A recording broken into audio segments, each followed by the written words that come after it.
pouvons encore acclamer le Seigneur très fort. Il est la raison de notre vie. C'est grâce à lui que nous vivons. Alléluia. Amen. Je vous prie de reprendre vos places. Je vais vous dire la vérité, mes bien-aimés. Depuis lundi, c'est vraiment de la gastronomie.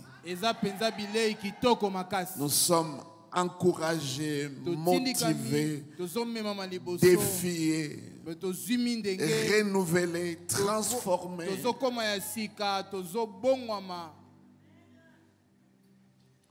Lorsque Bishop Albert Dieu est en train de prêcher, c'est comme il veut cracher son cœur. Parce qu'il veut que nous puissions comprendre. Et après tous ces réunions, le plus pauvre d'entre nous aura au moins $100,000. Dans cette église, quand tu as 100,000, nous te considérons comme pauvre. Alléluia. Amen. Dieu est très bon pour nous. Et à partir de demain, nous allons recevoir encore l'un des grands docteurs de la parole. Je l'apprécie beaucoup. Il fait un travail très, très, très excellent. Ne manquez pas demain, vendredi et dimanche. Je ne parle pas trop. Il est là, le pasteur Jean-Claude, que nous accueillons. Demain, commençons avec lui. Il n'est pas venu seul, avec sa délégation que nous accueillons avec joie. Et sans plus tarder, nous accueillons Bishop. Lèvons-nous tous ensemble, accueillons-le avec joie et bonheur.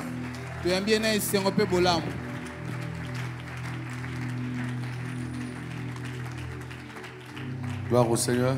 Que Dieu soit béni. Merci.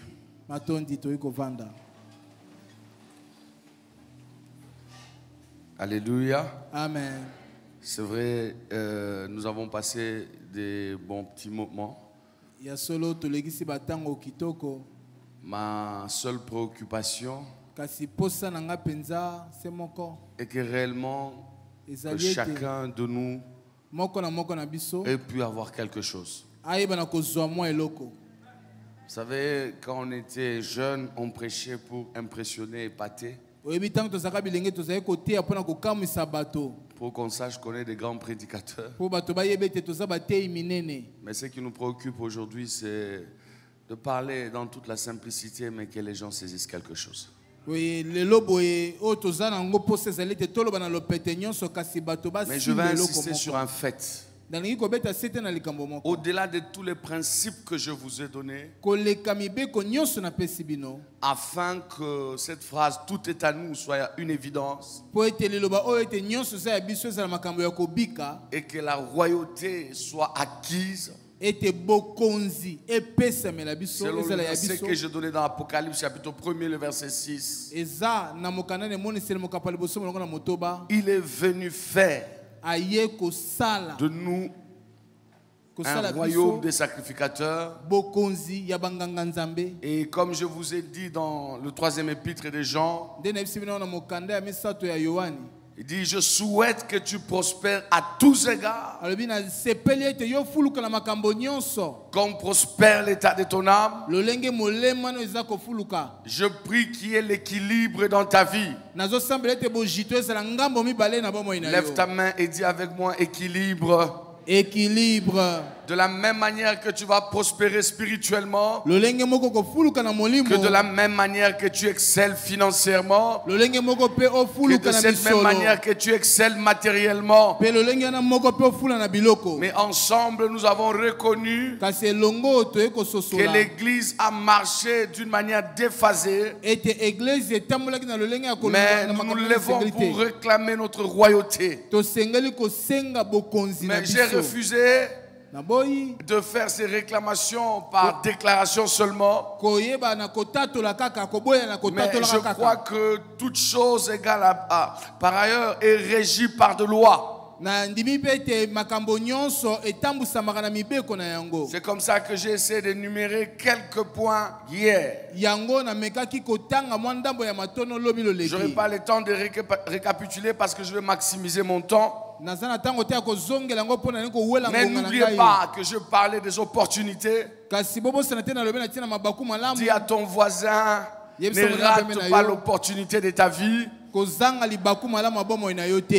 C'est une opportunité de vous revoir, pasteur, après des années. Merci de m'avoir donné cette opportunité. La vie, c'est une succession d'opportunités. Juste mon sourire peut encore ouvrir une autre échelle pour une opportunité de demain. Et je vous ai dit, ne piétinez jamais les opportunités qui viennent vers vous. Gérez chaque opportunité. Maximisez cela, gardez la loyauté, même si ça ne paye pas aujourd'hui, ça payera demain. N'oubliez pas que je vous ai dit, vous avez le plus grand capital, c'est le potentiel qui est en vous. Découvre qu'est-ce que tu as, et ce que tu as te donne ta zone forte. Chacun de nous a une zone forte où il opère. Et maximise ta concentration sur ta zone forte. Et je t'ai dit, ne rate jamais l'homme ascenseur de ta vie. Dieu t'enverra toujours un ascenseur. C'est cet homme qui sera destiné à te transporter. C'est pourquoi j'ai dit que l'une des grandes clés et capitales dans la percée financière, c'est les relations. Et j'ai insisté en parlant sur la puissance de l'objectivité. Un homme avec objectif, c'est un homme qui ne badine plus avec le temps. Le temps devient précieux pour lui. Il maximise la gestion du temps. L'apôtre Paul qui dit, je cours pour atteindre le but. Je n'ai pas encore atteint. Mais le même Paul revient plus tard pour dire, j'ai achevé ma course. C'est pourquoi j'ai dit, l'objectivité dans la marche vous aide à vous évaluer, vous aide à faire un bilan sincère personnel. L'objectivité dans la marche catégorise vos priorités. Et l'objectivité vous met dans un défi compétitif, non pas d'une manière parallèle, cela veut dire par rapport aux autres, mais par rapport à votre objectif. Un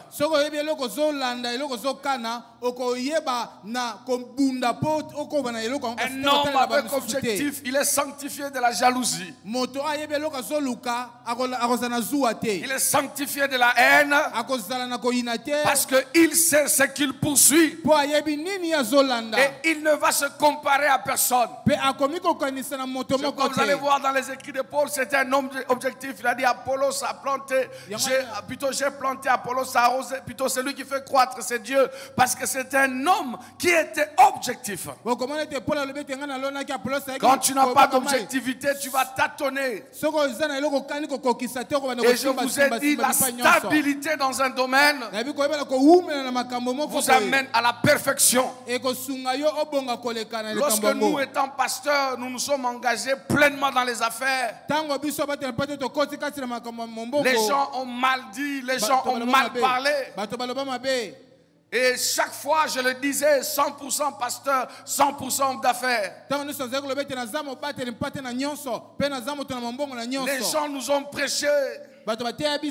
Mais au fil de temps, les gens ont compris. Oh, soyez stable. La stabilité va multiplier ce que vous faites. La stabilité, c'est la clé même de la Pentecôte dans le domaine là où vous êtes. Que rien ne vous bouge. Ne soyez pas ballottés par tout vent. Mais je vous souhaite la stabilité dans ce que vous faites. Eh bien, bien-aimés dans le Seigneur, je vous ai dit, ayez l'intelligence de la saison. À chaque saison correspond un comportement et une attitude. L'intelligence que a proclamé Pharaon sur Joseph, c'était par rapport à la lecture de la gestion de la saison.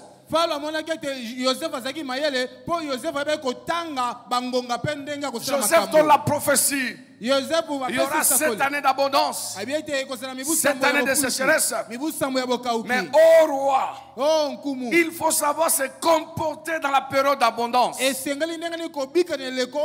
pourquoi je vais commencer avec ma première clé de ce soir. Joseph, il parle à Pharaon. Il dit dans cette période, nous devons épargner.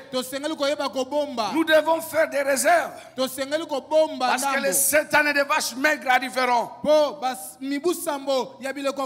Et s'il y a des économistes dans ces lieux, Joseph a développé l'un des premiers plans macroéconomiques. J'aimerais vous parler église. J'aimerais parler aux hommes d'église. Nous devons développer le principe d'investissement. Ne soyez pas comme ces hommes, mangeons, buvons, car demain nous mourrons. Il y a une foi désordonnée qui nous a perturbés.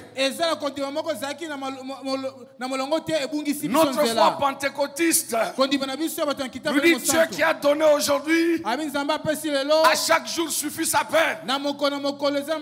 Nous justifions la dilapidation avec des versets. Donnez-nous le pain quotidien. Dieu donnera demain. Je prie ce soir pour quelqu'un. Ne mange pas la sémence du lendemain. J'insiste et je dis ne mange pas la sémence du lendemain. C'est pourquoi je commence en disant apprenez à investir. Nous devons développer la culture de l'investissement et des banques. Mais je vous choquerai un peu ce soir. Voilà les premiers investissements qui viennent dans nos têtes. Je dois construire une maison. Alléluia. Amen. C'est sage. C'est le bon conseil que tout le monde te donnera. Mais moi je vais te déconseiller de faire comme premier investissement dans une valeur immobilisée et qui ne te permettra pas de récupérer dans un temps record. C'est pourquoi vous allez voir beaucoup de gens ont des chantiers inachevés.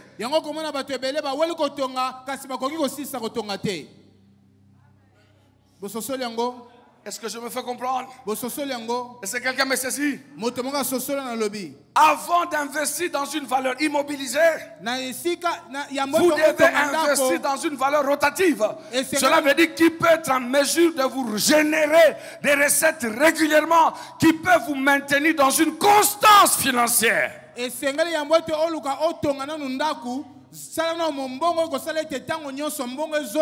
Calculez le coût de l'investissement d'une maison qui n'est peut-être pas moins de $50,000, une bonne maison. Mais vous allez récupérer cet investissement après combien d'années? Même quand vous devez faire louer cette maison. Mais $50,000, vous pouvez acheter autant de bus. Et combien ça vous portera? Ça sera générateur chaque jour. Et en général, chaque jour, vous pouvez en même temps construire et épargner. Est-ce que je parle à quelqu'un ce soir? Je prie que Dieu ouvre ton intelligence au nom de Jésus. Nous devons développer la culture de l'investissement. Nos églises doivent développer des départements de production et développement. Nous devons avoir des collaborateurs qui disent au Père, nous fixons ce mois pour constituer un capital de l'église. Tout entrée, nous avons un tel pourcentage. Est-ce que vous pouvez me dire Amen? Nous devons dépasser ces églises qui vivent du jour au lendemain. Covid-19 nous a instruits. Nous devons éviter ça, pasteur. Je sais que tu pensais déjà m'inviter, mais avant de m'inviter, tu dois savoir déjà mon enveloppe est déjà prête. Ne fais pas les calculs sur les offrandes et les appels que je vais faire. Parce que si tu évolues ainsi, pasteur, nous nous exposons vers la frustration, l'improvisation.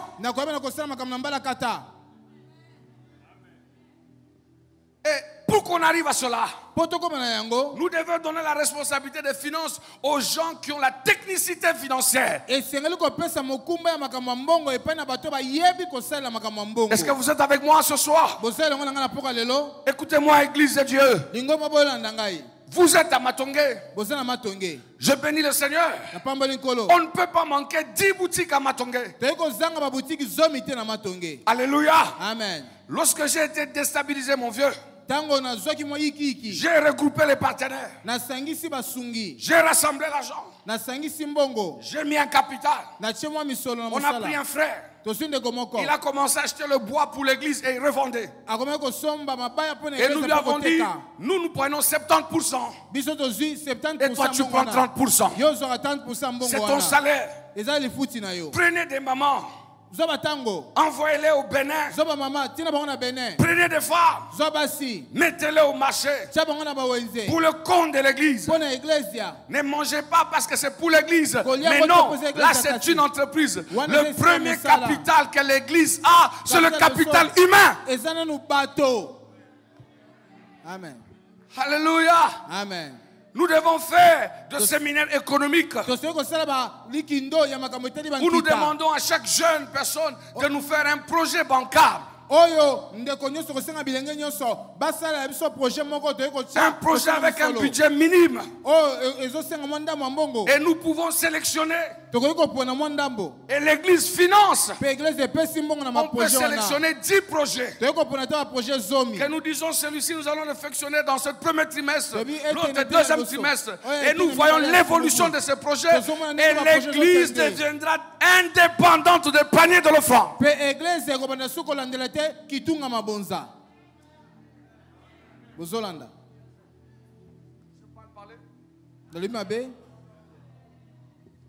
Écoutez mes frères. N'investissez pas mal. Investir c'est bien. Mais il faut bien investir. Je n'ai pas le temps. Vous savez, les points que j'ai pris, je crois le vieux c'est, ce sont des choses qui peuvent prendre 3 mois en temps de parler, mais j'essaie de donner des séquences qui peuvent aider tout un chacun de nous. Quelqu'un me dit Amen? Amen. N'investissez pas dans des choses pour paraître. J'insiste. Tu ne peux pas faire une percée financière quand tu vis pour paraître au lieu d'être. Et notre culture congolaise, c'est une culture de sapeurs.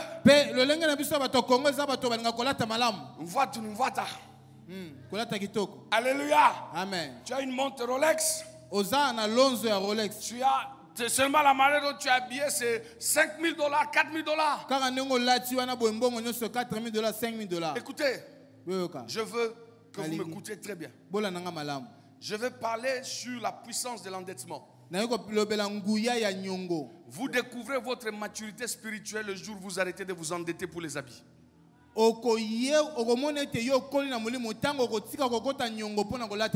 Non, pas maturité spirituelle, maturité financière. Ne vous endettez jamais pour des choses qui ne produiront pas. Est-ce que je peux insister encore? Lève ta main après moi. Je ne m'endetterai plus jamais. Dis encore plus fort, je ne m'endetterai plus jamais pour des choses qui ne produisent pas. La dette n'est pas mauvaise dans le monde des affaires. Mais regarde la majorité de tes dettes. C'est les plantes, les costumes, la nourriture. Est-ce que vous me comprenez? Tu peux t'endetter pour investir dans une activité de production. Parce que tu sais qu'il y a production et il y aura remboursement. C'est pourquoi j'insiste sur cette loi. Tout homme qui veut s'épanouir financièrement, il doit avoir un plan pour se libérer des dettes. Lève ta main avec moi. Seigneur Jésus. Seigneur Jésus, libère-moi. Libère-moi de toutes les dettes. De toutes les dettes. Ce soir, je prierai pour tous ceux-là qui ont des crédits avec des banques. Je prierai, vous savez, ça peut être un esprit d'endettement. Je prierai pour tout ce monde que Dieu vous libère dans le nom de Jésus. Au-delà de tous les principes financiers qu'on peut donner, on ne va jamais changer le surnaturel financier. Il reste le seul pourvoyeur. Il peut frayer un miracle financier. Oh, que Dieu te surprenne. Qu'il te surprenne. Comme le prophète a dit sur Samarie. Il a dit demain à 7 heures dans Samarie, il y aura un miracle financier. Je ne sais pas comment cela se fera. Je ne sais pas comment cela arrivera. Je ne sais pas par qui ça viendra. Je ne sais pas comment. Mais tout ce que je sais, tout ce que je sais, demain, ta situation peut changer. Alléluia. Amen. Alléluia. Amen. Salut ton voisin et dis le miracle financier est en route. Dis-le bien, le miracle financier est en route. Ne sois pas comme ce militaire. Il a dit, même si le ciel s'ouvrait, pareille chose arriverait-elle. Oh, j'aimerais dire à une personne que demain tu changeras de langage. J'aimerais dire à une personne, demain tu écriras une autre histoire. Je pense à demain. Demain tu ne seras pas un piéton. Demain tu ne seras pas un mendiant. Demain tu ne vas pas pleurer pour la famine. Demain tu ne vas pas pleurer pour le loyer. Demain tu ne seras pas locataire. Mais Dieu va faire un miracle financier. Il va te visiter financièrement. Si tu crois ça, lève-toi et dis Amen 3 fois. Et que le miracle financier arrive dans ta vie. Amen. Oh, merci parce que tu as cru à ça. Que cela t'arrive dans ta vie au nom de Jésus-Christ. Je suis en train de parler des miracles financiers. Je suis en train de parler de l'argent. Est-ce que quelqu'un est avec moi ce soir? Mes amis, écoutez. Écoutez. Libère-toi des dettes. Mais je vais te donner une sagesse. Pour toi qui es endetté. Il faut savoir gérer le créancier.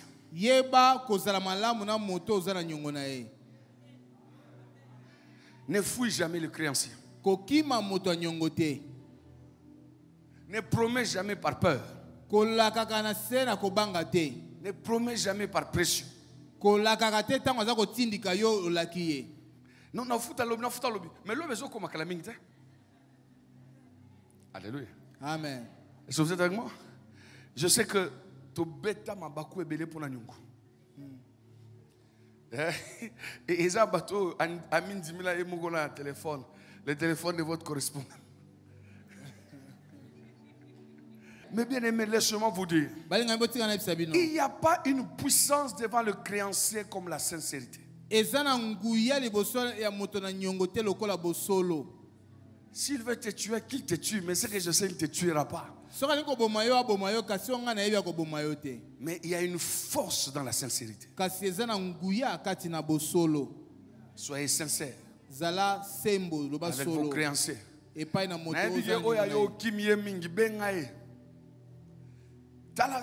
Ça l'expérience. Dites Amen. Amen.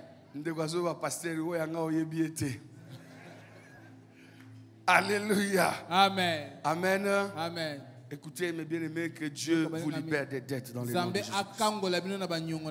Il y a des choses pour lesquelles dans la vie, jurez ce soir, ne vous endettez jamais pour ça.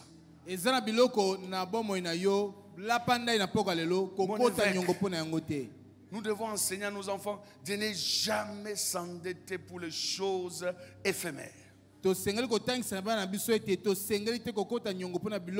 t'endette pas pour t'habiller.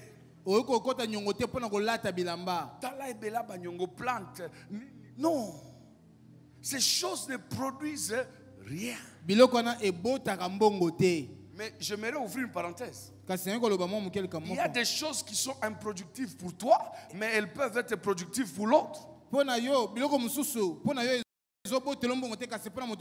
N'oubliez pas que hier j'ai enseigné un point, mais je n'ai pas beaucoup insisté sur lorsque l'emballage devient une évidence. L'emballage joue un grand rôle dans le monde des affaires. Et là, ça demande le sacrifice. Écoutez mes bien-aimés, dans chaque pas que vous faisiez dans le domaine des finances, vous devez attendre un retour. Je vais parler aux hommes d'affaires qui sont dans cette salle. Le cadre de votre bureau dans lequel vous accueillez les gens, ça peut inspirer une confiance. Tu ne peux pas avoir un travail sans bureau. Le bureau reflète la stabilité et non massif. Il y a un terme juridique. On parle de la domiciliation, c'est ça? Donc ça veut dire que vous avez votre domicile fixe. Un endroit où on peut vous identifier. Et même sur le plan juridique, donc vous ne faites pas la crainte de fuite. Tu ne peux pas être avec les affaires, le bureau est seulement dans la mallette. Est-ce que vous me suivez, mes bien-aimés? Le bureau est quelque chose, au lieu d'investir premièrement dans un véhicule, investissez dans un bureau. Le véhicule peut venir dans une deuxième, troisième position. C'est vrai, vous pouvez travailler votre apparence parce que ça mène aussi dans certains milieux, ça joue. Mais tout dépend des cultures. C'est pourquoi je parle de la saison. Tout dépend de l'environnement dans lequel vous êtes. Il y a des environnements où votre veste ne dit rien. Quand vous entrez dans un milieu anglophone, ce n'est pas la veste. Ils n'ont rien à voir avec votre veste. Un anglophone, quand tu veux connaître son poids, c'est sa maison.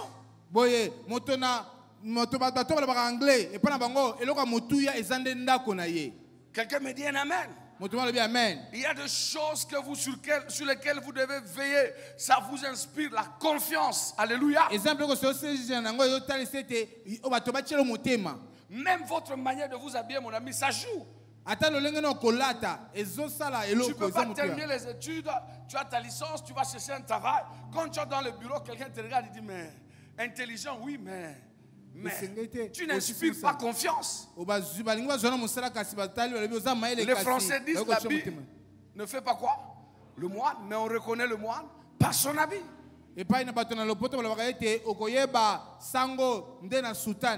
Votre accoutrement peut montrer quel type d'homme que vous êtes. C'est pourquoi à chaque fois que vous devez poser un acte, vous devez être conséquent. Quelqu'un est avec moi, il me dit amen. Je vais insister sur un troisième point. Ne dépendez jamais Jamais. J'insiste, jamais. D'une seule source d'entrée dans votre vie. Quand vous lisez Genèse chapitre 2, le verset 10, la Bible dit le jardin d'Éden, qui était le symbole de l'abondance, le Zoé, la vie comblée de Dieu. Il était arrosé par un fleuve qui s'est divisé en 4 fleuves. Cela est biblique, mes frères. L'apôtre Paul a parlé des offrandes de telle église, telle église. Mais il a parlé de son entreprise de tente. Oh, bien-aimé dans le Seigneur, dépendre d'une seule source, c'est stressant.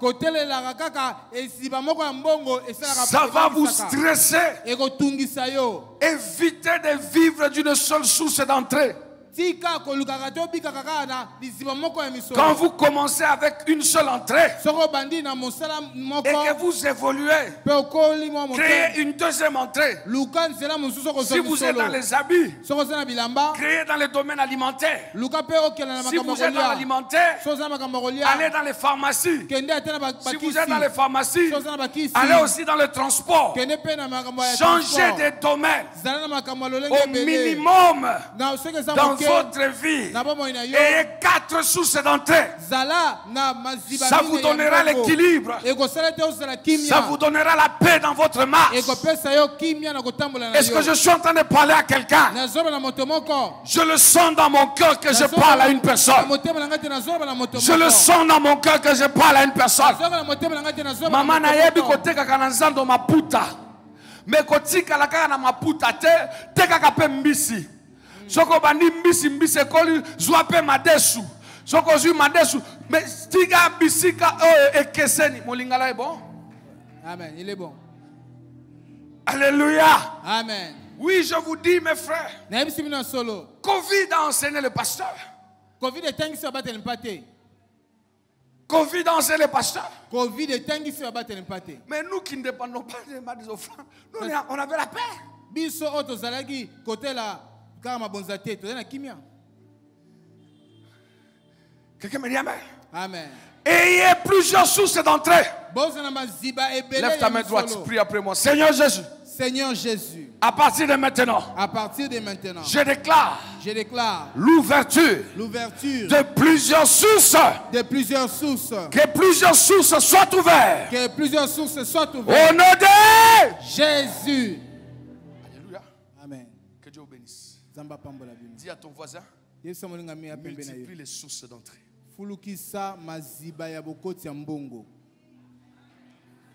Et vous n'attendez pas seulement que Daddy le fasse. Vous pouvez développer ça même au niveau des départements. Mais sous la supervision des anciens. Un département peut créer une entité productive.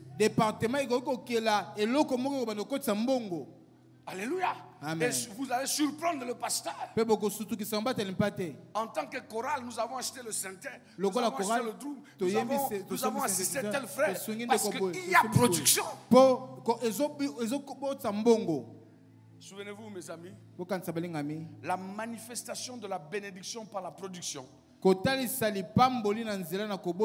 fait gagner le respect. Bishop, tu peux être un grand prédicateur comme tu veux, mais si dans ta vie il n'y a pas l'évidence des résultats, le respect va partir un jour. Il dit Jésus-Christ croissait devant Dieu et devant les hommes. Nous devons vivre l'évidence de notre croissance. Je suis fatigué de ces prophètes. Tu es béni, tu es béni, tu es béni. Non, je ne suis pas venu vous faire réciter une prière. Mais je suis venu vous dire comment vous-même vous pouvez faire quelque chose et faire déclencher quelque chose. Que Dieu vous bénisse. 5e ou 4e point. Ne minimisez jamais les petites dépenses. Il n'y a jamais eu une petite dépense dans le domaine d'argent. Je peux répéter?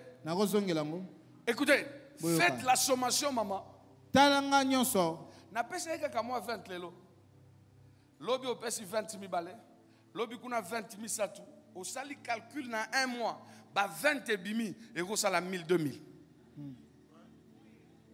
Et là, c'est une grande stratégie, mon évêque. Que le Seigneur m'a parlé lui-même. Deux fois le diable pour vous déstabiliser financièrement, Ali à Kamouké.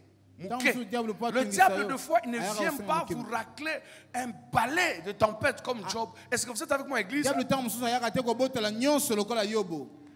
Lève ta main droite. Lelo. Na kombo na Yesu. Na kombo na Yesu. Na kangi. Bikuke nyonso. Il y a hémorragie financière. Il y a hémorragie financière. Toute hémorragie. Toute hémorragie est fermée. Est fermée. Au nom de Jésus.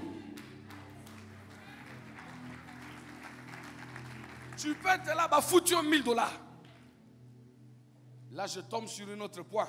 Avec où le diable justifie ses petites dépenses. C'est la compassion négative. Satan a résisté à Pierre à la compassion négative. Pierre a dit, Seigneur, s'il était possible que ce coup puisse s'éloigner de toi. Mais Jésus lui a dit, arrière de moi, Satan. Et dans la déstabilisation financière, le diable utilise la compassion négative. J'insiste, dis à ton voisin la compassion négative. Dis à deux personnes, parce que ça c'est une grande arme du monde des ténèbres. Lève-toi, lève-toi. Et dis à trois personnes la compassion négative. Oyokango.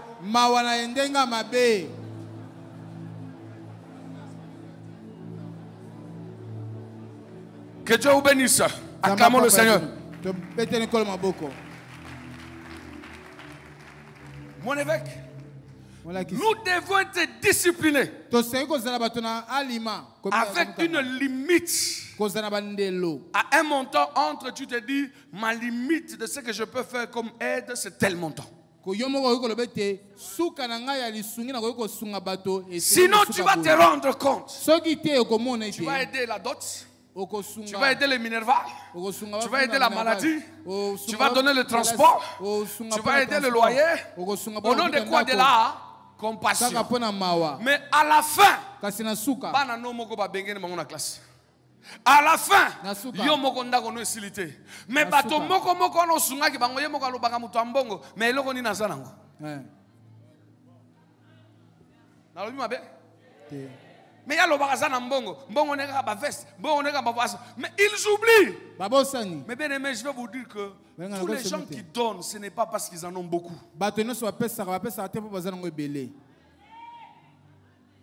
Il y a des gens qui vous donnent le minerval de leurs enfants. Surtout les aînés ici dans des familles. Surtout les leaders. Surtout les gens que Dieu a élevés dans des familles. Les gens pensent que vous en avez toujours. Écoutez, le seul endroit où vous devez éprouver, attendre le miracle, c'est la maison de Dieu. Le seul endroit où vous pouvez mettre Dieu en épreuve, prendre tout ce que vous avez à mettre, c'est la maison de Dieu. Et Dieu est regardant ces choses. Vous savez ce qu'il a dit à Ananias et Saphira. Mais Dieu est intéressé par l'argent. Dieu a commis un crime. Il a tué après le sang de l'agneau à cause de l'offrande. Acclamons le Seigneur.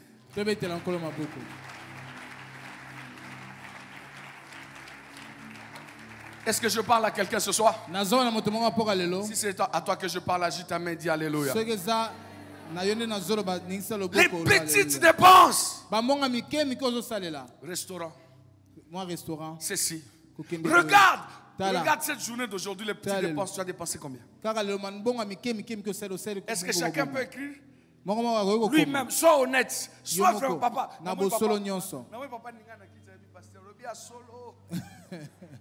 Fais seulement les calculs. Les petites dépenses de la semaine passée. Au combien à combien? Si on a l'attention, tu as comme $1000. Comme ce que c'est déjà $1000. Si on kangisa ba petit de pas son maman, ma ko sima lobo côté, na ikana te ayo na encourager yo. Mais si on ça la calcul, mais bon limisa ngai na tika maté wana ba révélation compliquée. Maté na ngai comme pratique. Ozui maté ya oke o saleli yango vino ebongi.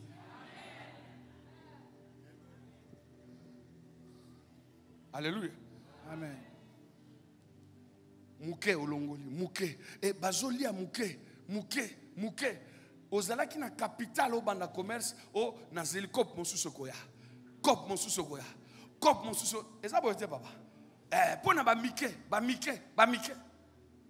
Essayez de vous discipliner vous-même. Arrivez à un niveau où vous ne dites pas non pour aider, mais vous n'en avez pas pour aider. Encourage toi-même. Je ne te donne pas le cœur mauvais, mais encourage toi-même en acclamant pour toi-même.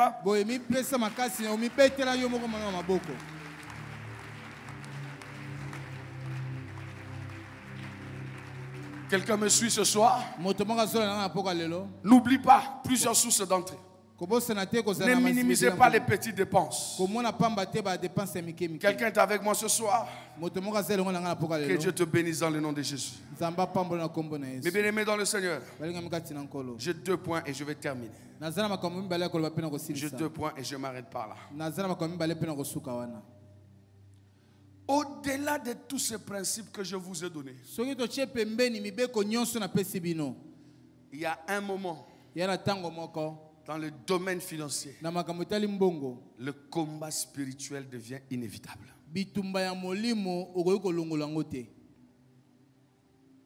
C'est avec moi le combat spirituel. Mais comment combattre pour les finances? La première chose dans le combat des finances,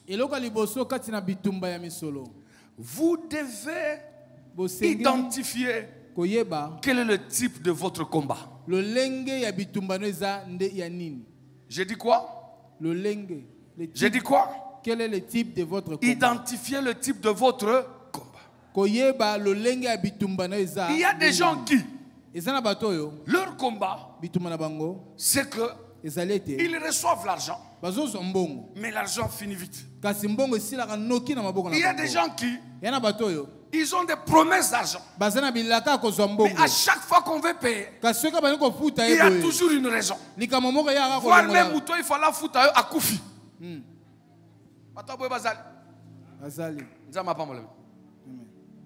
Il y a des gens qui leur combat, c'est des projets inachevés. Tu peux investir pour un projet. Mais pourquoi travaillez-vous pour ceux qui ne rassasient pas? Vous travaillez pour des puits crévassés. Tu peux fournir beaucoup d'efforts, mais tu n'aboutis jamais. Il y a des gens comme ça. Qui sont ces gens-là? Vous avez commencé des projets. Le 10. Le 10 pas qu'on fouta. Ceux qui va foutre kaka na somi lupango. Oye na ko engagement, un engagement c'est ça l'église da passer dans 5 km ça va $20 na jus enveloppe. Alléluia. Amen. Tu es sincère avec toi-même. Mais il y a toujours une raison. Il y a des gens. Lorsque les autres font, ça marche. Mais dès que toi tu entres avec eux, bango bazwa kakaka. Alléluia. Amen. Mais yo tango kotina bango na likambo baby bango moko balobi mbala liboso to sala makambo esa nini ebeba. Ozwa makambo bote. Ce soir nous prenons quelques minutes de prière. Je ne connais pas ton combat. Ton combat n'est pas le mien. Les gens à bateau,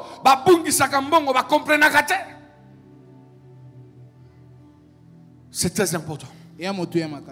Vous devez identifier quels sont les signes, alléluia, Amen, de la malédiction financière dans la vie des gens. C'est très important de connaître ces choses. Je viens de les énumérer quelques signes ici. Mais la liste n'est pas exhaustive. Mais vous devez aussi identifier dans votre vie.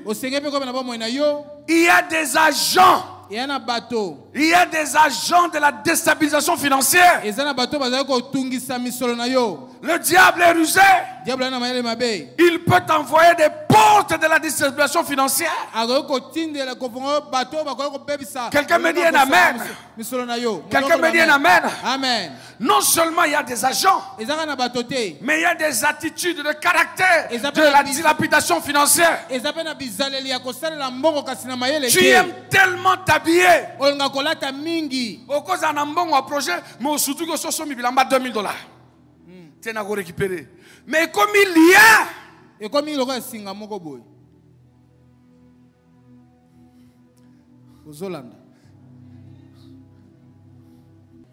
Alléluia. Amen. Quelqu'un me dit amen. Amen. Que Dieu nous libère au nom de Jésus. Que Dieu nous libère au nom de Jésus. Je vais te dire la vérité. Si tu n'as pas la sagesse divine, tu seras en retard par rapport aux gens de ta génération. Les gens disent qu'en Jésus il n'y a pas de retard. C'est faux. Il y a le retard. Au cause de la génération, mais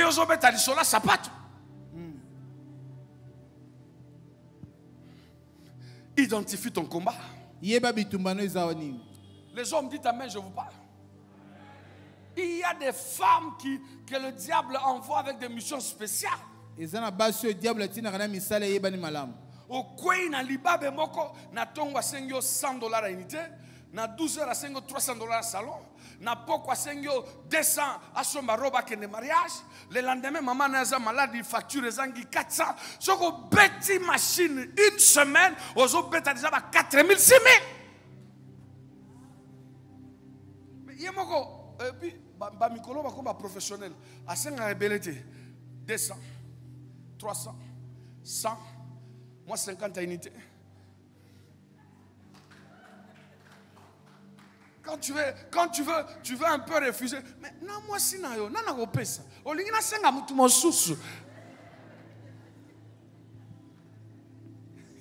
Mais bêta machine. Papa amen. Hein? Papa alléluia. Amen. Papa alléluia. Amen. Maman alléluia.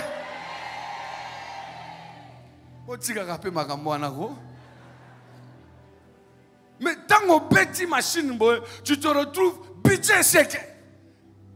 Mais liboso na yoso la saka mo ba non ça va chérie. Non ça. Mais yo mo webiki. Eninga. Mama la mosusu bazo boa ko bala bino eza possession des makamwana. Quelqu'un me dit amen. Amen. Quelqu'un me dit amen. Amen. Écoutez mes frères, dans le combat des finances,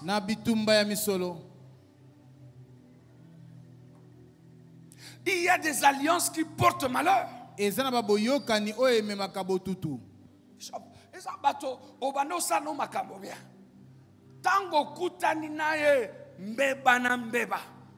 Que Dieu vous sépare de telles personnes. Au nom de lève-toi, on va prier pendant 2 minutes. Soki mutu andenge wana ayana vi na yo nzamba kabola yo na ye. Amen. Soki agent du diable aya po arronger lipamboli na yo moto ezikisa ye. Amen. Toute faute de malédiction qui est venue dans ta vie puisse t'arrêter. Mais je vais vous donner une arme pour combattre ces choses. Il n'y a pas un hôtel puissant. Je parle de cet hôtel puissant qui peut renverser l'hôtel de la malédiction financière. C'est mon dernier point et j'aimerais le dire pendant que vous êtes debout. C'est une arme spirituelle. Mon frère, que Dieu te bénisse pour ces 3 jours que tu m'as interprété. Amen. Que l'huile de finance vienne dans ta vie. Amen. L'argent peut manquer, mais que ça ne soit pas un problème pour ta vie. Amen. Ce n'est pas un hasard, mon ami. Amen. Mes amis, écoutez. Il n'y a pas un hôtel comme celui-là. Je vous l'ai dit le premier jour. Jésus l'enseigne dans la prière dominicale. Alléluia. Amen. Notre Père, que ton nom soit sanctifié. Il y a une puissance. Lorsque vous sanctifiez le nom de votre Père. Je sais que le Dieu céleste, nous le sanctifions. Mais vous avez des pères terrestres. Ils sont un hôtel avec lequel vous pouvez aller au combat. Quand toutes ces choses vous les voyez dans votre vie. La Bible dit Samuel. Dieu est en train de l'appeler. Mais il ne comprenait pas. Dieu t'appelle à la richesse. Dieu t'a donné les opportunités de la richesse.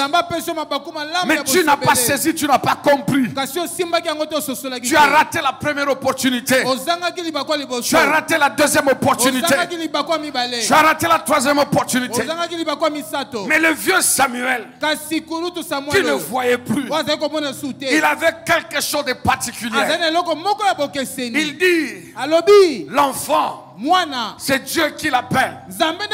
Il a compris ce que l'enfant ne comprenait pas. Il a dit, l'enfant, cette fois-ci, si on t'appelle, voici ce que tu diras.